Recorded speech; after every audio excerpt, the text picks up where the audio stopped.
Welcome to the Quiet Warrior Show, where we help top leaders find their pathway to incredible success and a lifetime of happiness. Here is your host, Tom Dutta, the Quiet Warrior.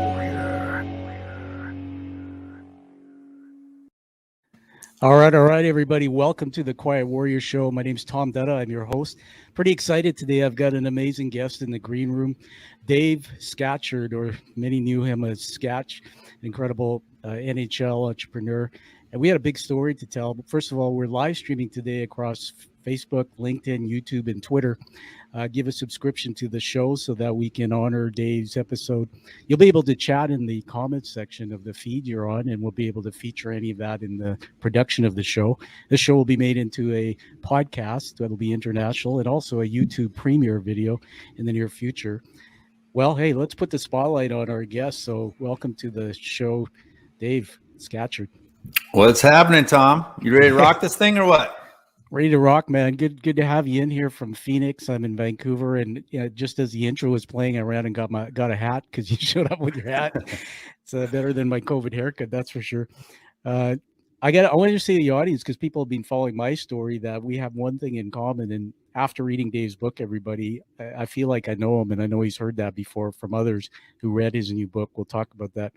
But I'm 3 years into a brain injury, and man, your whole life was shifted through a story related to your career in that. So want to tell everybody a little bit about you, Dave. I think at age 21, you found your way into the NHL, married the love of your life. You have a beautiful family, 5 concussions, dude. And I just want to read this. It says, the 5th concussion gave him a taste of death and changed the way he looked at life forever. It took losing it all, his career, his abilities, and very nearly his life to finally find it all. This book, The Comeback, by the way, everybody, we're going to talk a lot about that. It's about far more than hockey. And that actually, Dave, I did a review for your book, and that's the very first thing I realized. It's far more than hockey. So welcome. And let's get into the backstory, Dave. I went in the part of the book. Hold the book up there. Do you have that? Do you have the book with you? Here, we got about 400 of them right over here. So, all right, fantastic. That's fantastic. Yeah, I'm gonna full screen you, Dave, so we can sure. we can show that. So everybody, the comeback, pretty amazing. I want to just say that Dave's an author, and authors need to get their books read and reviewed. So I recommend you get a copy of it. You do a review, post it on Amazon. That gets his story out there even broader. But Dave, I enjoyed the book because a lot of it is about storytelling. So take us back. I like the part at the beginning about how you grew up as a kid. You started as a kid. Tell us a bit about that chapter and the story and how you got into this dream about hockey, man. Yeah, and thank you for the review on Amazon. And like, who would have thought that this little kid from this small town in Canada would go on to have this cool career in the NHL and, have this wild ride and then have it all taken away, live through hell, fight my way back out, learn to kind of step up and serve others with my coaching business. And then who would have thought that I'd write a book about it and it become a bestseller on Amazon? So I'm extremely grateful for the life that I've been given and the second chance that I've gotten here at life. And how it all started really for me, there wasn't really a lot to do in Hinton, Alberta, which is where I was born. And my dad worked in the coal mines. My mom was a stay-at-home mom. I had a brother and a brother and a sister.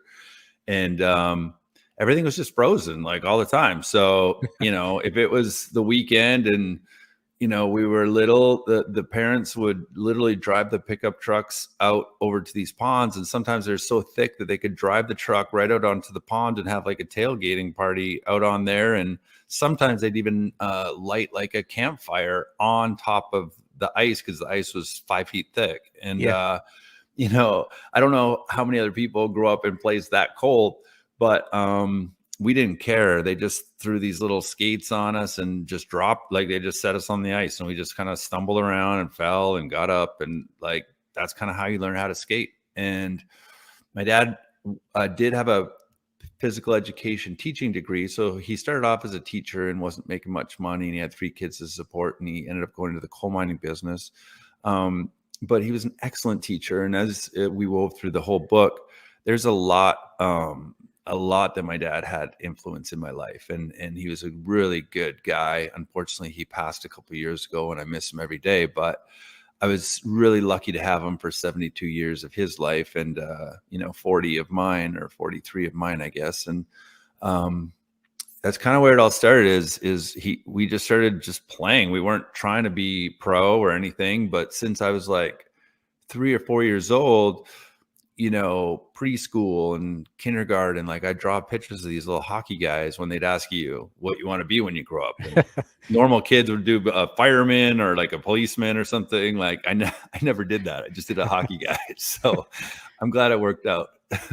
Yeah, you were driven. Everybody, the book again is called The Comeback, and it's a real honor, Dave. I grew up in Vancouver. I've been here since the age of 3, and Canucks, all the big time fans, seasons tickets. I've watched you play, man, and in reading the book, some of the things that really stole my heart were some of the storytelling about the early days, and particularly your mentorship of your dad.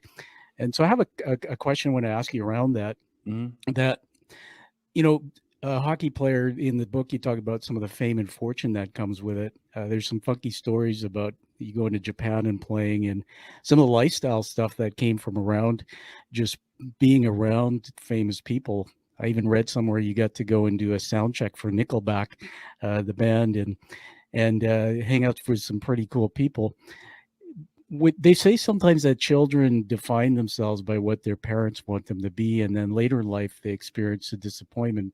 They're always searching to satisfy their parents or to be who somebody else wants them to be. It seemed to me like in your DNA that, from reading the book, you really knew that you wanted to be a professional hockey player. It wasn't like your dad or somebody says, "Son, you got to be a doctor. You got to be a hockey player. I think you should be a hockey player." So where did that come from? I mean, what came of that? There was a part of me that wanted to earn my dad's love. Like I looked up to him so much, and it seemed like I got a lot of good pats on the back when I got straight A's. And it seemed like I got a lot of good pats on the back when I was the hardest working player. And it seemed like we had a very high standard in my home. Yeah. It wasn't like, sorry about that. It wasn't like we were, military family, but the kind of discipline and standards my dad had for like how to be, it was pretty high, and I never wanted to let him down. And I think some of it, because I know what your question means, I see it all the time in my coaching business, where people almost create a perception about who they have to be to get love. Like it's not unconditional love. Like we feel like there's conditions attached to the love, you know what I mean? For their spouse or for their mom or for their dad. Like it's kind of like human nature to want to please, I guess. Yeah. And oftentimes, like, I don't even think it was a thing that my dad would be disappointed with me if I didn't be the best at everything. But in my mind, that's kind of how I felt. And so I always was like, that was my standard. I just had to win at everything. And I was super competitive. I remember I got an A+ in physical education in grade 4. And my teacher, Mr. Hutchinson, I remember it like it was yesterday, he moved that down to like an A- because he said I was too competitive and I had to win at everything. And my dad's like, that's BS. Like you got an A+ in my mind. You know what I mean? And you want to hear the sad thing. This is how people project what's going on inside of them. I heard recently Mr. Hutchinson died of a heart attack, and he was a stressed out person all the time. Yeah. But he was projecting that onto this little kid with these dreams that I just love to win. And I don't ever turn that off in anybody. I think sometimes those like OCD things are actually good. Yeah. Like a normal human wouldn't shoot like thousands and thousands of pucks, or like wouldn't like do these things that I did. Like I told my wife the other day, I said, like, I had like OCD as a kid. And she goes, "What do you mean? You never told me that. We've been married 16 years. And I go, honestly, like I had to do things in multiple numbers, like hundreds of times. Like something felt like if I didn't master it, I wasn't going to be good at it. So I would overdo it. And all the guys I played with around the league seemed to have a little bit of that in them, where they would just stick around a little bit longer, work a little bit harder, do more than the average bear, you know, the average person. They would invest themselves more, whether there's a screw loose or not, it doesn't matter. That's kind of what it takes. That's right. In a little bit of a way, if I did have a little OCD and I did have to shoot 45 pucks off the goalpost before I could go in for like dinner, or like, you know, these are things I do. And it's like weird because nobody told me I had to do that. Like my dad would make suggestions and say like, well, if you want to make it, like, what are some things you think would give you a better chance?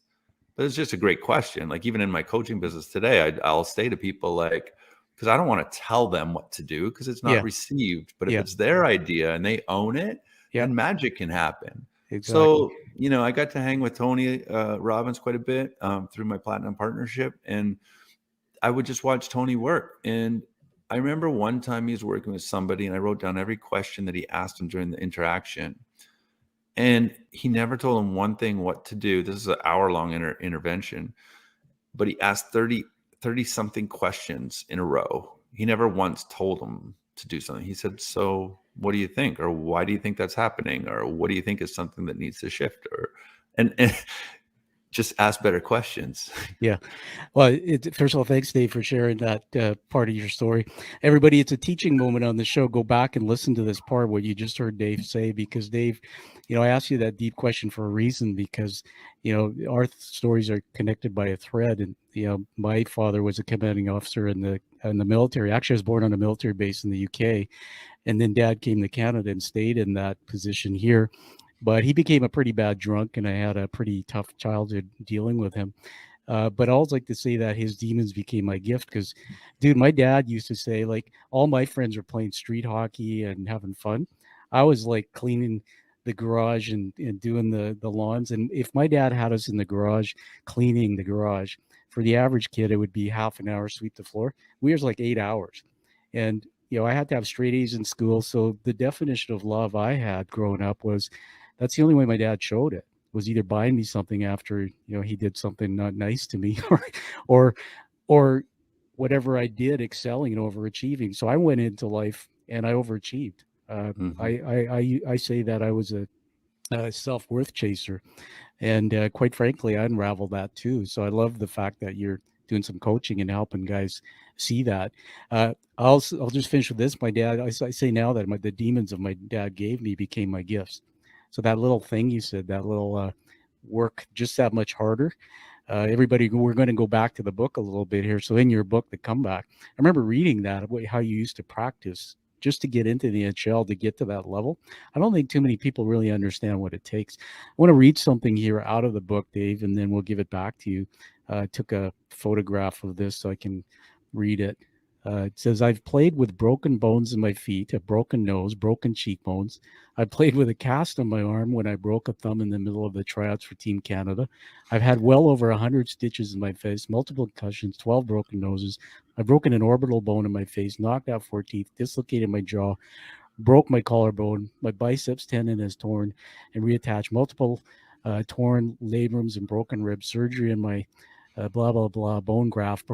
For the biggest part of my career, any one of those injuries would happen, and I just keep playing. So, I mean, you got to have a burning desire in your gut, man, to want it that bad. But then things changed. And so you had, I believe, 5 concussions. Take us through that part of the journey, because it's something that a lot of people don't really know about. Well, there's so many different ways I can go here, but what is going on the ice in the NHL is this beautiful finished product. And you see these guys flying around there and people say the athletes are overpaid and whatever.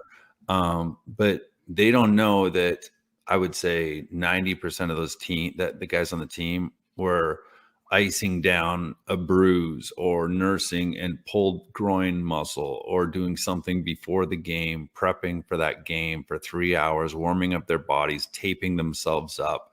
like putting on the frickin' whatever that, icy hot or whatever Tiger Bomb or whatever you put on your body.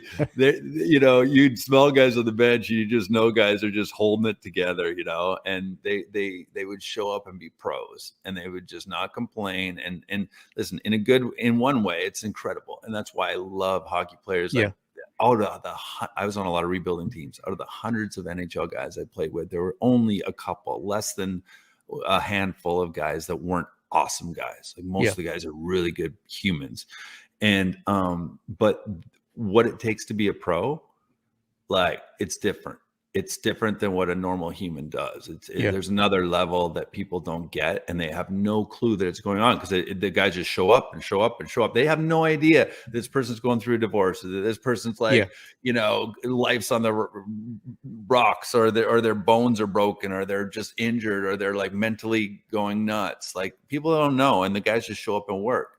So in one way, that's really admirable and really cool. And I think that to be a pro, you have to have some of that. Yeah. The problem is that when, like, you stop playing and you just keep pretending that everything's good, and that there isn't any issues. And it's almost like I was talking to a coaching client the other day, and I said, that thing that you shove down and that you don't want to address, or that you don't want to talk about, like, that it's your big dirty secret that you don't want the world to know, or that you don't want your family to know, or you don't want to burden anybody with it, and you're trying to go it alone and, like, keep this secret. How much energy over the course of your lifetime do you think you use to hold that down and keep that thing in the box and don't deal with it and just hope it's just gonna, like, go away? Yeah. It's crazy. So what happens is when you do liberate that, and that does come out, and it's finally not this big, what do we call it? Like, big, scary entity or secret. When that does go, then all of a sudden that energy that you used to use to hold that secret down actually becomes this other thing, where it's like energy you can use for good, or creation, or productivity, or helping others, or serving others. And it's almost like you were driving your car around with like 4 gears your whole life, and you unleash all this stuff, and then you get like a 5th gear or a 6th gear in your car, and all of a sudden things start to click. And it's not like you're swimming upstream anymore. You start swimming downstream, and you're in the flow. Like, it's like life-changing stuff. And, thank God that the Mayo doctors didn't fix me and told me I'd be permanently disabled my whole life, because I wouldn't have gone down this crazy journey that I ended up taking. And I shared all in the book, where I traveled around the world. I was adding it up the other day. I'm somewhere around like 800 grand that I've spent in my education, in my healing, in alternative medicine, just learning from these people. They're doing things that normal, quote unquote, doctors or people can't even explain or show. Like, a lot of people don't believe it if they can't see it. Yeah. That's kind of sad, because then, like, what about like faith and God and the universe, and like all the things that are trying to help you that you can't really see, but you kind of know that they're there, but you don't really want to go there because it doesn't make rational sense. Absolutely. But nothing good happens in rationality. Yeah. Rationality is a killer for creativity. Yeah. Does that make sense? Absolutely. Hey, Dave, let's hold up the book again. I'm just going to full screen it so we can just bring back everybody. We're talking to Dave Scatchard. He has a book called The Comeback. It's his story, and we're having a great conversation about it. We'll talk more about the book. I've done a review for it, Dave, so we're going to surprise you with that in just a bit. But, dude, you sent me on a journey in my head with the last little bit you said, and it's funny you mentioned some of your mentors. Those who are in my tribe and know me, I just recently did a talk about this, a TED talk, and I said I fell from the penthouse to the ground floor. But I came out of a home that was full of violence and alcoholic father, and I went out and I started overachieving and climbed up to the top of my career in business. I'm the CEO at the age of 31. And I guess I was fast tracking, but I didn't really see the normalcy of life. And to be at that level, or to be at the level of what you've told us, the professional league of hockey, man, you guys are on an unthinking treadmill. You don't have time, I would assume, to go out and learn about all these things you talk about in the book. I mean, it's about practice and playing and winning the championship. And then when you finally calm your brainwaves down, this whole world opens up. So after I had my brain injury, I went on what I call the hero's journey. I know Joseph Campbell. You're probably familiar with his work. It's a big part of my show. But I did Tony Robbins' Date with Destiny and some of his programs. I was actually broken, man. I mean, I was a broken kid who went into my adulthood as a broken adult, and on the outside, people thought, "Wow, this guy is very successful." So I was quietly seeking by taking courses. I mean, I didn't have the paycheck you had, so I didn't spend that much money. But and then every time I found something, I did it, and then I found the hole in my soul was still not fulfilled until I finally realized that, I was in the wrong place. Happiness was about something else. So I want to get back into the book of your story. You had a concussion, but you had 5 concussions, and I read that you wanted to keep playing. You actually were trying to cover the thing.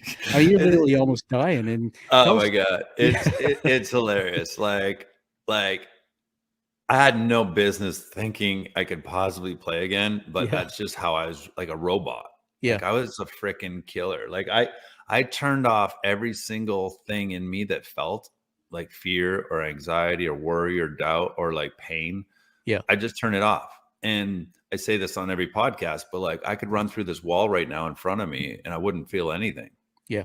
But then I couldn't feel anything, Yeah. good or bad. And I Yeah. want to circle back to you. What did you say? You were talking about your journey and then the Tony Robbins stuff. And then what did you say something right after that? Do you remember? No, I was just saying that I was. I got it. I was So you seeking, and I kept doing stuff to find something, and when I found it, the hole in my soul never really closed. So let me give you a little tidbit because this happened to me, and I went to one of my mentors, and Donnie Epstein. I love this guy. He's one of Tony's healers. I want to hook you up with him. I think he's going to help your head a little bit. Yeah. But Donnie, I went to Donnie. I said, Donnie, I go, what's wrong with me? I said, I got everything, man. I got everything. I got the dream wife. I got the perfect kids. I got the money. I got everything that I've ever wanted. I've got, and like, I'm starving. I feel like I'm not enough. I feel like I can't stop wanting more. And he goes, thank God. And I go, what do you mean? He goes, you're chosen, brother. You are chosen. God is going to keep you hungry until the day that you die because you're not meant to sit around on the couch and eat bonbons. You're not meant to go crawl into your cave and go into hiding. That's not it. And same thing for you, Tom. Not everybody feels starving all the time. Not everybody's a seeker. But those ones that really are, thank your lucky stars because God has big plans for you. There's something more in the works that you haven't quite discovered yet. And you're going to discover it. And then you're going to go after and be hungry again because you're going to have to go play bigger again. Yeah. There's part of you that hasn't even been discovered yet. There's a version of you in the future that's so much bigger than this version, which is great. But there's a bigger version that you are uncovering and you will, I call it like to be revealed. It will be revealed to you, but that's why you're hungry all the time and starving. And I stopped beating myself up after I realized, oh, that's why. Not everybody is like us. And we're programmed a little differently. Thank you, Jesus, for that, because I wouldn't be doing this work if I wasn't starving. I wouldn't be pushing myself. I wouldn't get up at 4 a.m. every morning. I wouldn't try to hold these challenges for hundreds of thousands of people. My goal this year is to reach 100,000 people, have them come through my coaching program. That's going to cost me running $1 million in ads. Like, it's fucking crazy. Ooh, pardon my language. It's crazy. It's crazy to think that somebody who never did this work is now looking at running $1 million in ads in a year. Like, that's crazy to me. Yeah. But I'm doing it. Well, I first of all, I want to honor that everybody at Teaching Moment again. I mean, sometimes you're chosen and you're on a path. There's so many greats we know have fallen down, Dave. I put you in that category of great, and we have temporary setbacks. But I always used to say that there's heroes in society, and you're a hero, man. And there's a lot of people you're going to touch that you're going to help. But here's the thing, we look at a local boy we know, Dave, Rick Hansen. He lost the use of his legs. Why did he do the Man in Motion tour when all the other people lost use of their legs, maybe withered away, got depressed, took their life? It's because I believe that God works in our lives. I want to share this with you, man, because I didn't want this show to be all about faith, but there's a faith thread in your book that I just totally connect to. When I fell and got injured, I remember I was a night stalker at Costco, so I went from being at the top of my game to losing everything. I slipped into depression.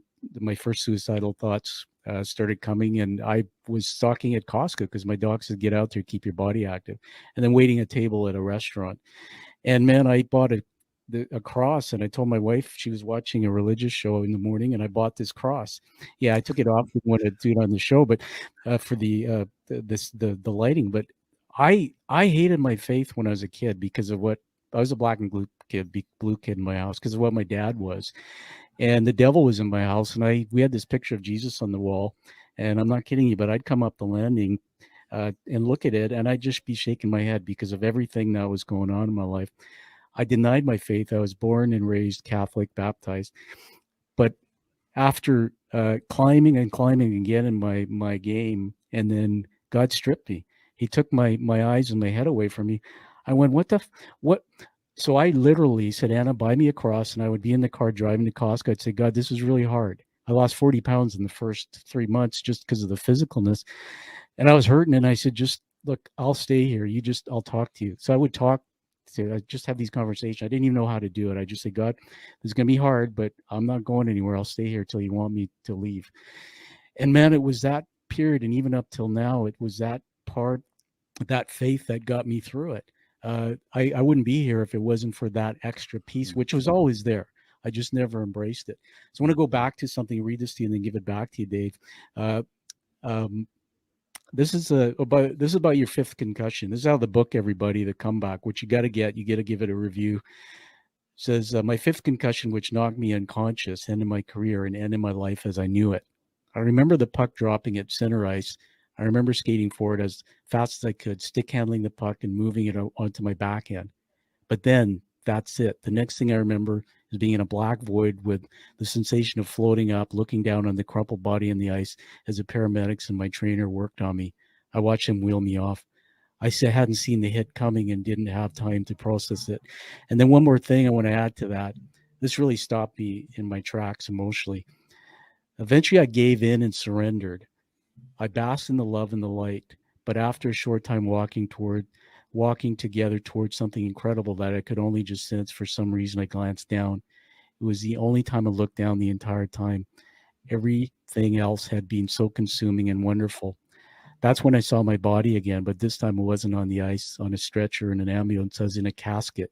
That was beginning to be lowered into the ground. And Brooke, which is your wife, and our kids were there, all wearing black. She was crying. The kids were crying. And she was rubbing their little backs to comfort them. As the undertaker began his work and my casket began to slowly lower him to the ground, I watched the kids throw themselves onto the top. I froze. I could still see myself walking with God. I could still feel his hand on mine, but I couldn't erase that vision or ignore the pain that I felt in my kid's heart. Before I even told God what I saw, he already knew. They will all be okay, I promise. You don't have to worry. Man, I know this is hard for you to hear, dude, and I love you and your story. That's the experience I had in my car with all the pain I was in, and that's what I really received was, Tom, don't worry, everything will be fine. Tell us about that moment and what that meant to you, Dave. Wow, it got me emotional hearing somebody else read my words. I almost didn't ever write the book because I was afraid of what people might think, or how they might judge me. When I was younger, I didn't have the consciousness or the maturity as a man to not allow anything, what other people thought, affect me. So I tried to write this book 10 years ago and I just stopped and I chickened out. And then 5 years ago, I started to write it again. And it wasn't until I'm at this place in my life right now that it was the right time to do it and to finish it off and to get it out the door. And it was the perfect time once again. And once again, don't worry, I'm going to take care of everything. It's going to be okay. I've heard that. It's faith and it's love, and it's like a father. It's like a parental love that is unconditional, that is weightless, that is never ending and expansive and goes forever and flows in you and out of you. And there is no separation. There isn't like a him and a me, or a him and God, or her and God. It's like they're one. there's like a oneness to it that Yeah. that is what I felt. And I never felt alone, even when I thought I was going through hell. Yeah. Because when I came back, it wasn't pretty. It was a disaster, and it was terrifying. And it was like the most pain I've ever physically, emotionally, intellectually gone through, where my brain was just completely broken. And Yeah. I was a waste of skin is how I felt to my family and my kids. And I couldn't take care of myself. Yeah. There's a lot more detail in the book, Dave, on that. I've got to say this again about the book, Dave. The way it's written, it's a storytelling book, everyone, and we're wired for storytelling, not for facts and figures. There's even some juicy stuff in there about your time playing with the crazy Mike Keenan era, the Islanders. Amazing stories that everybody, just to get into the hero's journey and be in Dave's shoes, man. I would never have had that experience having not read that. But I want to go back to something about the details. I mean, with the concussion, there was a one paragraph that just made me crazy. It said there's orange liquid coming out of your nose, and the misalignment of your spine and your balance and all that. And having been through as many doctors and people you did, but I'm so blessed that you found the other side. So I want to now just get into something that's going to honor you, because we went into the dark side of the story. And I love you, Dave. You said what you said, but I got to tell you this, man, because it took me all my life of feeling like a failure before I could say this, that when you're in I was a chief exec of a company. When you're in that level, it's lonely. You have to be tough. You can't say there's something wrong or they think you're weak in your profession, dude. I get it. And then there was my dad, who was in the military. I was like, I'll kick your ass if you don't do this. And, don't cry, Tommy, and all that. So we come out of our moms and we have empty neurons in our brains, and then all that crap's put in there. That's not who we are. And I'm so honored. I think the one thing you said in this show that's so heroic, Dave, is how you said it took me a while to write the book, but you were vulnerable and said you didn't want to show your weakness because you worried about what people think. I think the best thing you did was write what you did, because you're going to teach all those other guys in hockey who are trying to be tough guys who are dying inside. I'm an advocate for mental health too, and I look at what is going on in the NHL and some of the young players coming out. Let's have some fun here and put this on the screen. All right, everybody, there it is. I've done a 5-star review for your book, Dave, and so there it is. Everybody is called the book itself is called The Comeback: Common Threads of Heaven to Hell. I highly recommend you get it, do a review. And Dave, I actually want to show this so we can encourage the audience, because many people don't know what this does for an author. I'm a fellow author. If you get Dave's book, everybody read it, but go on Amazon and post a review. There's mine. And that basically gets the buzz out. So the bookstores say, hey, there's a cool book. So let's just give it a little. There you are. You won the championship again, Dave. Bestseller. Your life's never going to be the same. Let's bring you back. All right. You know what? Just the fact that you did that means a lot to me. And same thing with Tom's show. Like, reviews help keep you at the top, and make sure that you subscribe, make sure you review his show, and like all of those things. It takes 2 seconds to do, but when you're an artist and you're creating something from scratch, the more people that we can get involved with the process and supporting us, it makes the system bigger. It gets the story bigger. It makes the message bigger. And, Tom's trying to do a lot of good things here. He's saying so many positive things. And it's like, don't take that for granted. Like, get in there and give him reviews. And Tom, like, I'm truly grateful, because I didn't ask you to do that. And you did it on your own because you're a good person. But you also believed in what we were talking about. And, totally. Yeah. There's a line in my review, everybody, that said that this book is for everyone, because there's a thread in it for everyone, that we've all been to hell and heaven and back. Dave, I want to go past the concussion. So there you are. Just tell us how you're doing now overall, because I think you're in better situation, but then you've started this whole other passion about you've got a business, 100,000 people you want to touch. You're going to do it. Just tell us about that. That's a complete pivot to something unknown. What I wanted to do, so I'll go back a little bit. So I had my 5th concussion. I had no memory. I was really, really worried. I had 5 properties in 3 countries. I had a couple in Vancouver, because we got lots of Canadian listeners, right downtown, a penthouse and a townhouse, like multi-million-dollar homes. and my brain wasn't working. And I went from having a photographic memory when I was a kid to like no memory. And when I talk about no memory, like they were giving me Alzheimer's medicine because I would get lost and I would like not know where I am. And like, it was just nuts. And I was only 35 or 36 years old. So that's a scary place to be as a young man. I knew I needed some help. I hired a life coach, and just to make sure I didn't do anything stupid and like ruin everything that I just worked so hard to build my whole career. For example, I wrote an $80,000 check to the guy that was building this koi pond for me at this estate that I bought in Arizona. And then I brought it to him and he said, "Hey, Dave, you paid me yesterday, like $80,000. Yeah. I'm like, "Oh, well, thank you for being honest." That day I went home and I hired a life coach, and I never used a life coach. I didn't even know what a life coach did. Yeah. But he said, "What do you want to do? If we can get you better one day, what would you like to do?" And I said, "Well, I just want to help kids. I'd like to help kids make the NHL. I'd like to be a mentor." But I said, mostly I'd like to help people not be in suffering like I am right now. Like if I had a wish and I could make my wish come true, that would be my wish. So I ended up chasing Tony Robbins around the world for 2 years as a part of his platinum partnership. And back then the plats were like pretty small. There's like 100 of us, maybe a couple hundred. So like you had pretty good access. It wasn't like we're best buddies or anything, but like he kind of took a liking to me and he knew how big a trouble I was in. And he saw how I interacted with people. And he's like, "Hey, you have a gift. Like you should coach. Like stop screwing around. Like, don't worry about getting your certification." I did. "Don't worry about your logos or your trademarks or da-da-da. Just like go start helping people." And at first I was helping pro athletes, NHLers actually. And then I helped a couple entrepreneurs, and I just love teaching entrepreneurs because they have so much to work with. Like some guys are out of shape. Some guys, it's relationship stuff. Some guys it's finances.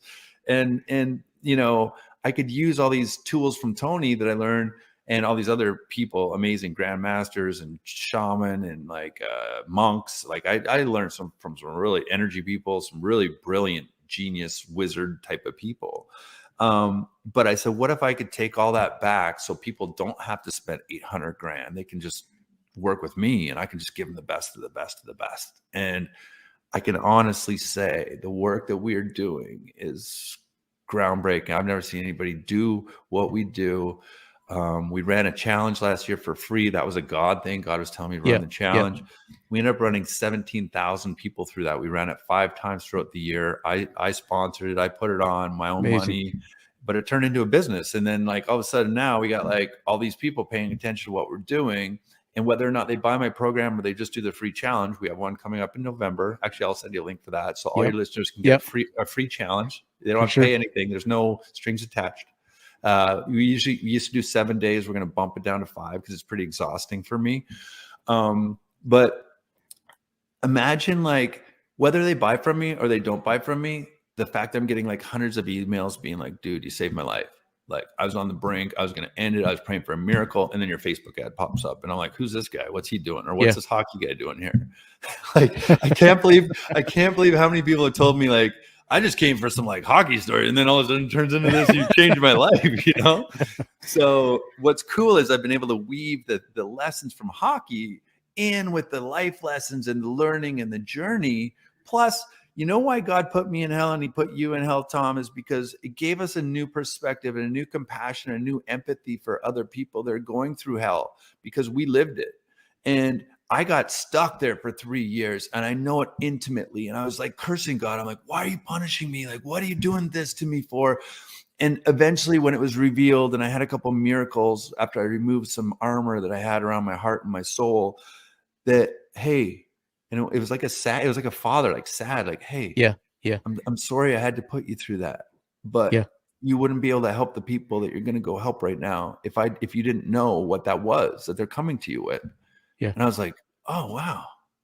Makes all the sense in the world now." But I didn't when I was going through it. I'll tell you that.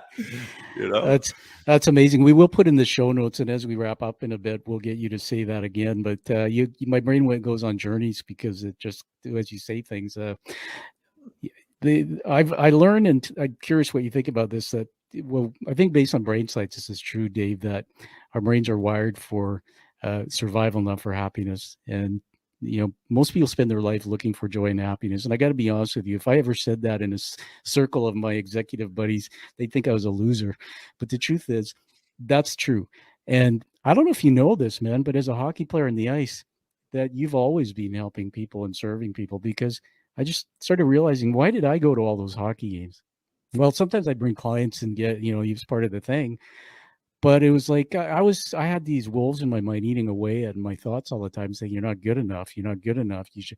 And I was living vicariously through guys like you on the ice, thinking like, "Okay, then I can experience being something. I can be here." And then when I see your story come full circle, and you say to me things that make me think that's all great, but that's just a facade. The real you, the true you, is not the hockey player on the ice. It's the gift. It's the man who loves people, goes out to help people.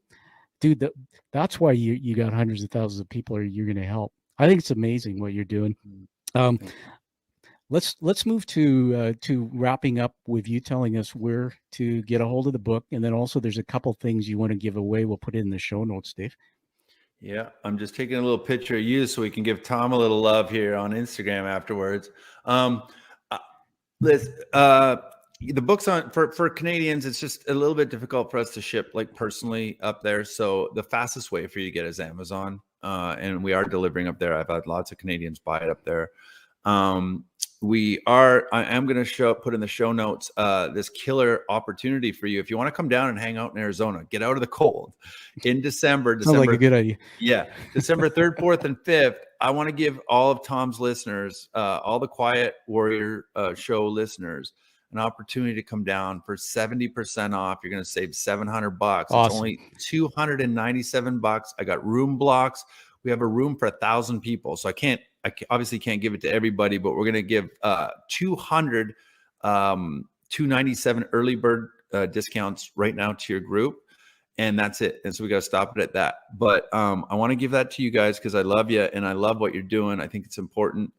We'll get you a free challenge so you can warm up before you come there and already have a little bit of energy before you come to the event. So that's virtual. You can watch that online. I'm going to send a link to Tom about that as well. Perfect. And Dave Scatchard Instagram. My Instagram handle is just Dave Scatchard. Twitter's Dave Scatchard.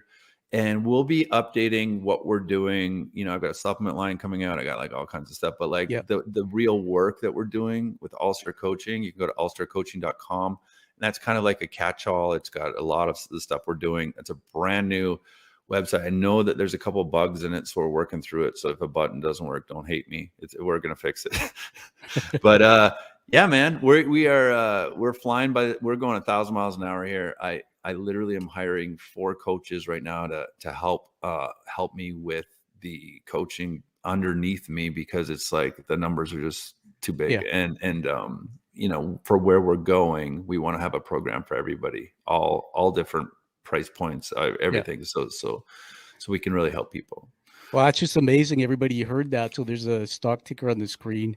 allstarcoaching.com. That's Dave's site. Give it a click, check everything out. We'll get those free offers out into the show notes. And David, it's God's work in your life, man. And there's no surprise that you're having to hire more people. Hey, I had a funny thought. Wouldn't it be cool if you went back and coached Mike Keenan? Try to unravel those. What's wrong with that guy's brain? There was something in his childhood or somewhere along the way that. Yeah, I love. listen. In the book, I tell all the stories about Mike, or half the stories about Mike, but I really have to give him credit for jump starting my career. He did believe in me. He pushed me to my limits. Trust me. But maybe that's what I needed. It was all perfect. It was all divine. God just lined it up. And it's like, hey, if you get this coach to start your career, no coach is ever going to bother you because he's one of the hardest. And, but I secretly love Mike Keenan, and he knows it. So Mike, if you're listening, give me a shout. Yeah, we grew up watching him at work, and everybody loves the entertainment factor of it. And they say, again, back to my faith, they say that it's the broken ones, or it's the Mike Keenans that get into heaven first. It's not the people, perfect people, or the rich people. There's definitely work that he's doing to help people. I I want to just now honor you as we wrap up, Dave. I do this on all the shows. I'm probably going to surprise you. I didn't prepare you. I have 4 words. I script these. Don't script these. I write them as you're talking. These are leadership words. So I'm going to read those out to you to honor you. And then I have a word for you.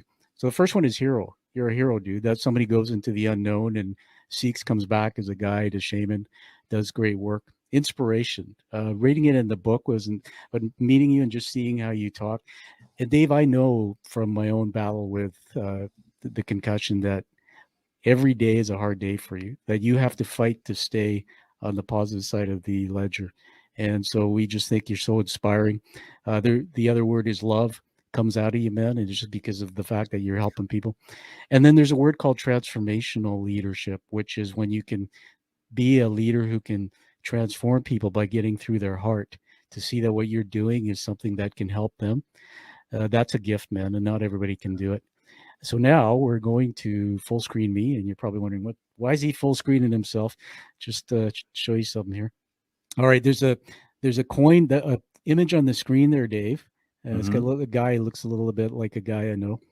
When I started the podcast, I actually just wanted to start it and bring people who had stories of impact, but stories of weakness that they overcame. And I remember saying, I want to have a tribe. So I had these hand painted, crafted, and minted in the US. They're called challenge coins. If you haven't heard of them before, challenge coins were created in World War II. Soldiers would carry them in their pockets to commit to each other in community.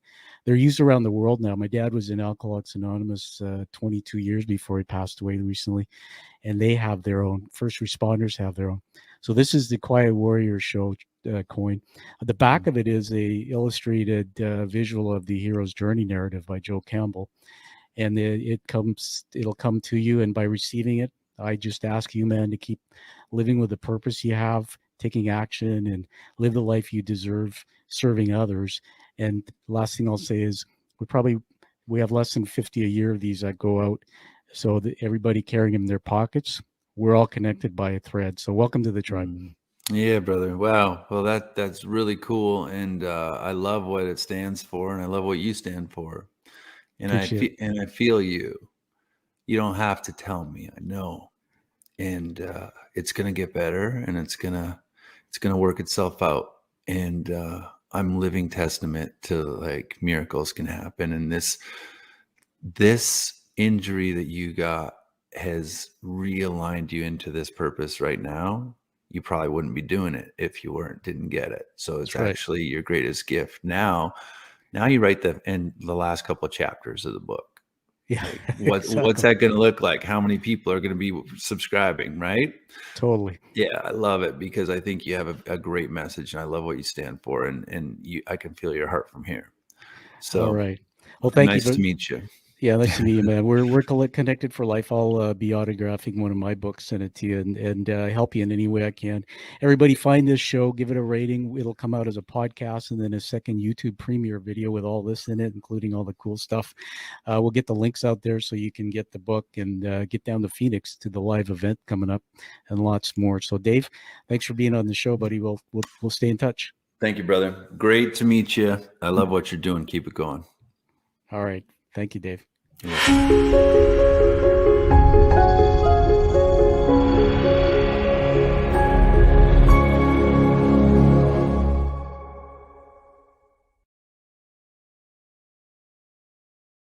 Thank you for listening to the Quiet Warrior Show. Create is a motive-based leadership development firm. www.kreat.ca